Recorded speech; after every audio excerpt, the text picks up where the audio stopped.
That one section, I don't want to be someone who had a minute. It's just great. How'd that feel? Pretty good. I swore you were going to go, yeah. Okay. So I'm going to start with the last line of the song, which is, I'm still looking up. I'm still looking up. And I'd like you to think of the word up as unlimited potential. I'm still looking up at this place we call unlimited potential. Because the title of my talk today is Give It Up. You know, he's saying, I'm not giving up. I won't give up on me. I won't give up on my ideas. I won't give up on my dreams. I won't give up on my desires. I won't give up on my relationships. I won't give up. But the question becomes, what am I not giving up? And for me, it's unlimited potential. I will not give up on the concept, the idea, the truth, the reality, the real truth that I am God, that I am all of that, and so are you. And so is every single person on this planet. I will not give up the idea that in every corner of this planet, people have the potential to overcome all conditions, all war, all famine, all disease, everything. Yes? So that's what we're really asking ourselves not to give up on. So the title of my talk is Give It Up. Now this month is the power of decision. So today is the last day where I get to talk about decision in terms of this month. But here's the thing. Just because you have unlimited potential doesn't mean you get to use the unlimited potential. Do you know that? I think we spend an awful lot of time in this science and in this teaching understanding the premises that I am God, that I am unlimited potential, I am perfect, unlimited joy and love at all times. All the many things we say, like Karen used in her affirmation. I think we learn all of that. We spend a lot of time learning all of that. But just because we know it doesn't mean we get to use it. It doesn't. You don't get to use it until you decide to use it. Michelle didn't get to lose weight. She wanted to. She really wanted to change her body. She knew she was miserable in it. She knew she was unhappy eating at Skinny Kitchen the things that you shouldn't eat, although there's not a lot there to not eat. That was a good decision. Right. So she knew all of it, and she's a practitioner, for God's sake. She knows how this science works. Right? She knows. And yet, it wasn't happening for a long time, right? It kept getting worse. Since high school. They should see you now. Your reunion is going to be awesome. Until she finally decided. So you don't get to use this unlimited potential. You have to decide to use it. Just because there is unlimited wealth in the universe, and there is. Anybody see the LA Times this morning? That Bob Hope's home in Toluca Lake, right by here, is going for $21 million? We drove by it the other day, and Kevin was like, look, that's Bob Hope's house back there. And it looked like it was nice, $21 million. I didn't realize how big it was. So you don't get to buy Bob Hope's $21 million estate just because you are God. You don't. I mean, it's nice to know you're God, but unless you actually make a decision to use who you are, you don't get to buy that house. You don't get to do anything. You don't get to do anything without making a decision first, without knowing who you are and deciding to live from that. Raymond Charles Barker said, it's a beautiful quote, "The infinite is a divine extravagance.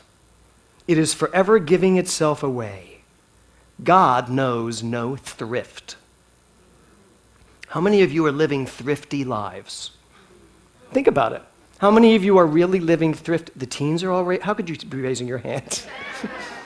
Because they know, they feel it. You're living a thrifty life. You're holding back here, saving for this, not spending this. Oh, I can't afford that, I can't afford this. I can do this, but not that. Just last night, I was sitting in the House of Blues and talking to someone there that I didn't know.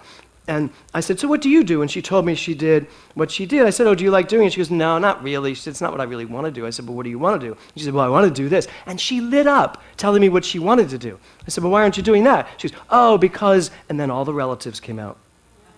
Aunt Sadie, Uncle Ben, all of them. They all showed up saying, well, that's too expensive. I can't do that. I'm too old. All the reasons. That's a thrifty life. I'll do this because I can. I won't do this because I think I can't, even though this is what I want to do. So that's what I'm saying, living a thrifty life. So a divine extravagance, God is. A divine extravagance, forever giving itself away. So I'm here today to mention to you, to suggest to you that you might want to start giving yourself away. You might want to start giving yourself away. And that's the whole idea of giving up, giving it up to unlimited potential. And giving yourself away. Stop holding back so much of you.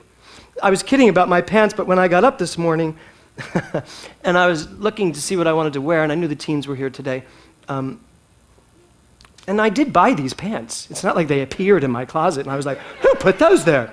No, I bought them, and I've never worn them. Is John Livesey here? Remember? Do you remember the day I bought these? I know. I've never worn them. So I was standing there and I was like looking in the closet going, and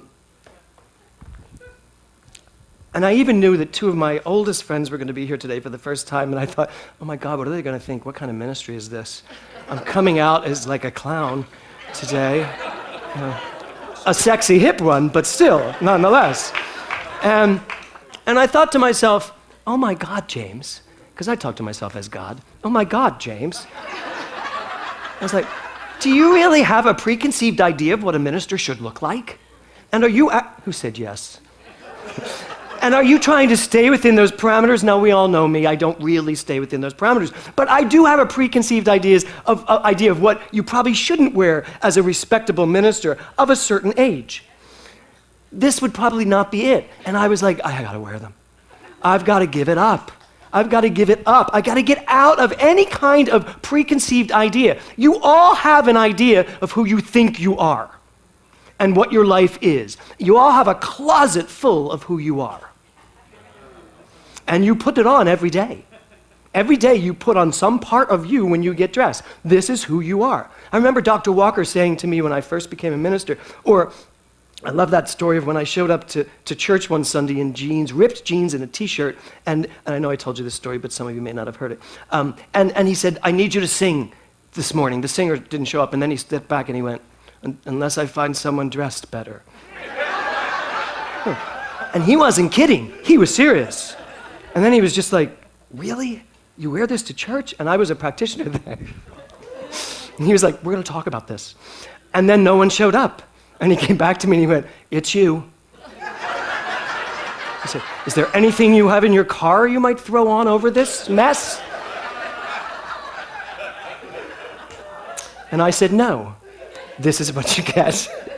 And then Carol Weiss and I put together a wonderful jazzy version of On a Clear Day You Can See Forever.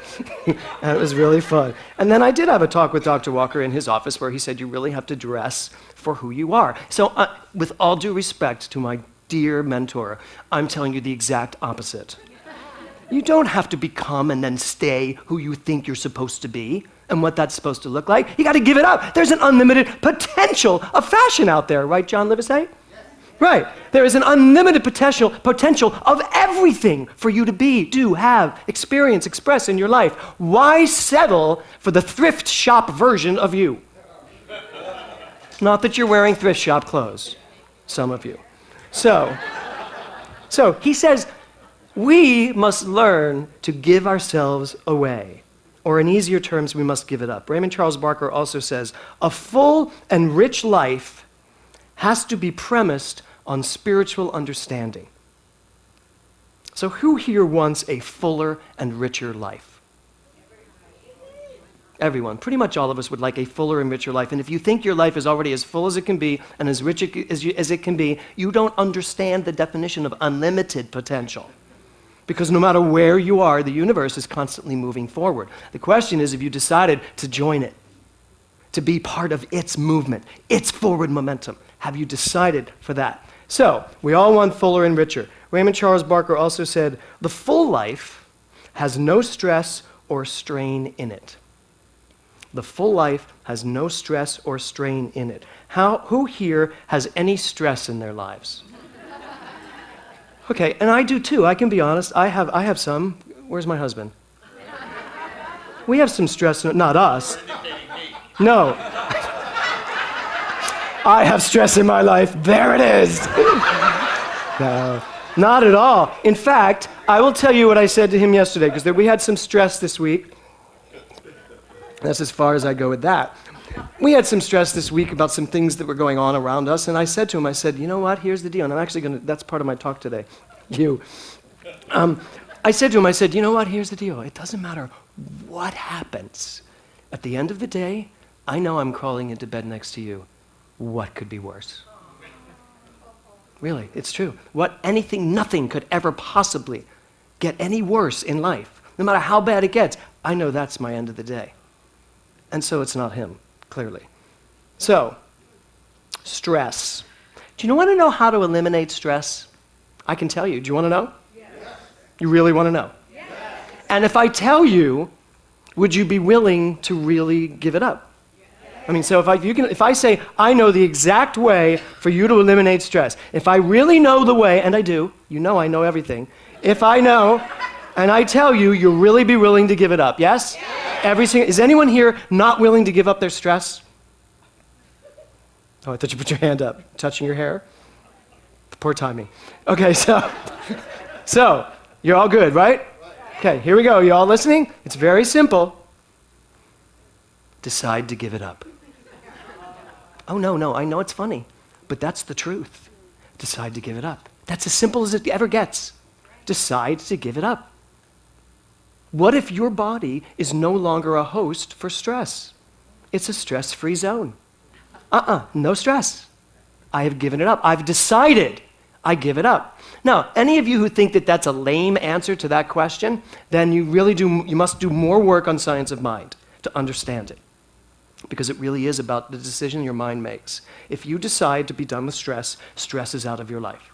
Because when it shows up, you already know you decided not to have it. And you're going to deal with it in a very different way. And it will not produce stress. Do you want to know how to eliminate your financial woes? Yes. Decide to give them up. It really is that simple. Decide to give them up. Decide to stop being the person who is always out of money. Decide to stop being the person who's always worrying about money, regardless of the conditions. Notice I didn't say change everything first and then decide. Well, that was so gay, right? I actually am saying decide and everything changes.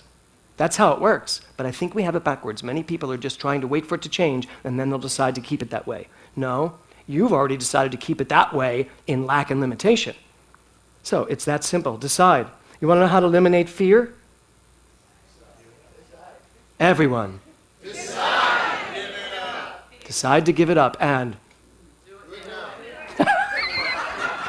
repeat after me. Decide to give it up. Do you want to know how to eliminate fear? Decide to give it up. Now, again, let me explain to you. Give it up means to unlimited potential, not just get it out of your life. That's one of our problems with this teaching. We think give it up means I got to get rid of it.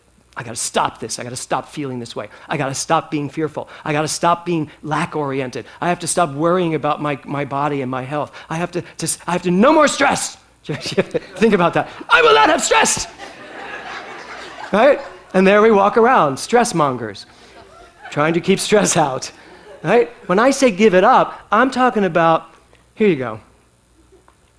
This is divine logic, spiritual logic, the truth behind all things. These are the conditions and the relative aspects of your life. Fear, lack, limitation, failure, whatever's going on over here, disease, whatever's going on over here. Over here is spiritual logic. If I say fear, spiritual logical truth of fear is love. Fear, love. Fear, love. If I say lack, Abundance, prosperity. If I say disease, perfect health. So which one you're going to decide to know? It's as simple as that. That's what we teach, the power of your conscious mind. And it's 2014. We've decided to stay awake. That means stay awake to this. Now, here's the deal. This is also God. My fear is part of God. My lack is part of God. Everything is part of God because it's all God, because it's all creative energy. It's just what level of God do you want to live at? When I'm in fear, I'm way down here, fearful. When I'm in lack, I'm way down here, looking up there at Bob Hope's $21 million estate and feeling like I couldn't reach that if I tried. But when I stay here and I stay in the truth, when I stay with spiritual logic and I make a decision to stay there, everything shifts. We turn into Michelle's body. And that would not be a bad thing. So, who wants to eliminate something in their life?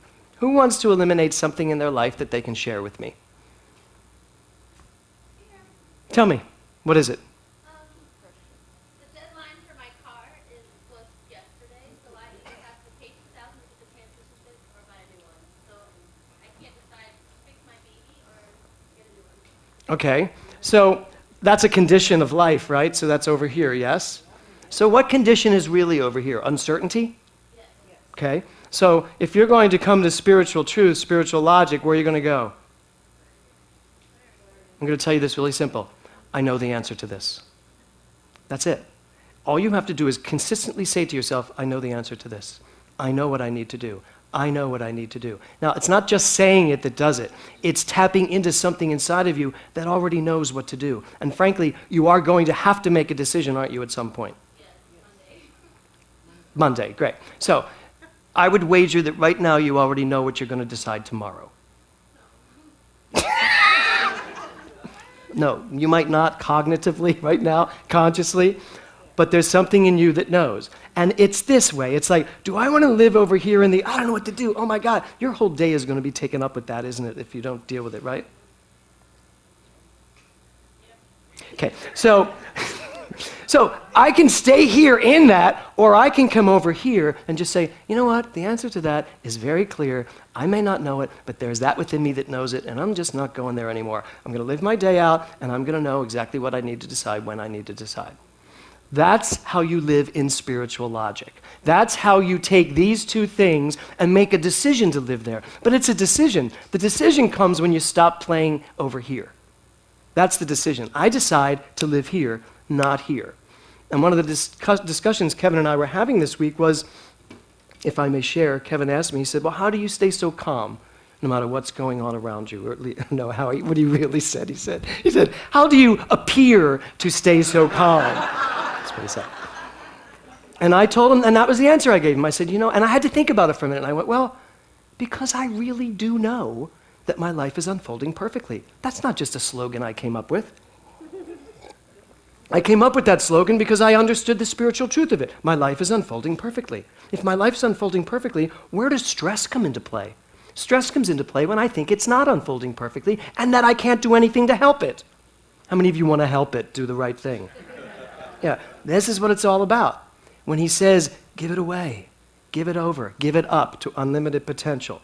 And I love this. God knows no thrift, a divine extravagance giving itself away.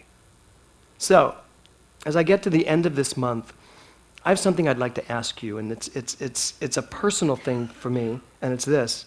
I would like you to think about whether you can decide today, those of you that know this teaching well, to use this science more.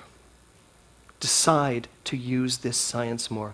Because what I'm noticing is a lot of people who know this science and aren't using it. And they keep coming into the same issues and the same problems and the same, financial woes, the same health woes, the same relationship woes over and over and over. And I know they know the science. And if that feels like you that I'm talking about, it probably is.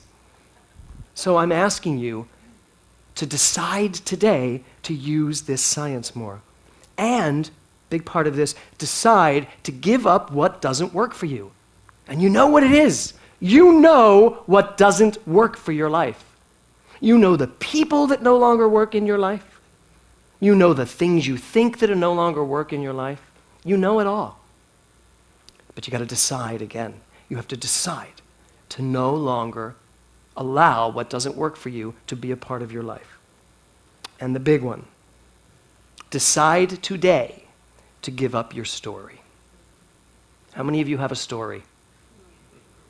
I've heard most of them. And you've heard mine. We all have stories. All God's children have stories. And our job is, if we want to move on, give them up. If there is an unlimited potential in the universe, give it up. I have a story about my son, and I'll try to say it without crying. When he was little, when he was riding a bike, they all started with training wheels. They had training wheels. And it was Daisy and Lulu. It was Daisy, Nora, and Will. And we're outside, and it was the day they were going to take their training wheels off. And Nora, of course, the overachieving Nora, took hers off and flew away. She took them off. She went, oh, that's easy. Went off. Will's still sitting on it with and the wheels are off, and he's like, and then Daisy got on hers and drove away. And Will, I said, you could do it. Just start pedaling. See what happens. He pedaled and fell. And then he tried it a couple more times, and he kept falling. And he looked at me. He looked at me with these tears in his eyes, and he said, I don't want to be the kid with the training wheels for my whole life. I don't want to be the kid in the training wheels. And I said to him, then don't be. And he just took this deep breath, and he went, fine. Got on his bike, and he started to go. And he fell like one or two more times. But I just kept saying, don't be. And till finally he took off. And he's never, of course, needed training wheels again. So I tell you that story because I think it's time for us to take off the training wheels of science of mind. I really do. I think it is time for every single person in this room to take off the training wheels to your life and fly away. Literally step into a bigger understanding of your life. You are unlimited potential. You are the infinite creative power of the universe. You are the love of the universe, just ready to pour through you. Take off the training wheels. Jump on that incredible emergent energy that is constantly moving forward. Jump on it and just let it take you for the ride of your life. It starts with a decision. And after that decision, anything is possible. You just have to give it up to the unlimited potential that you and I are. Namaste.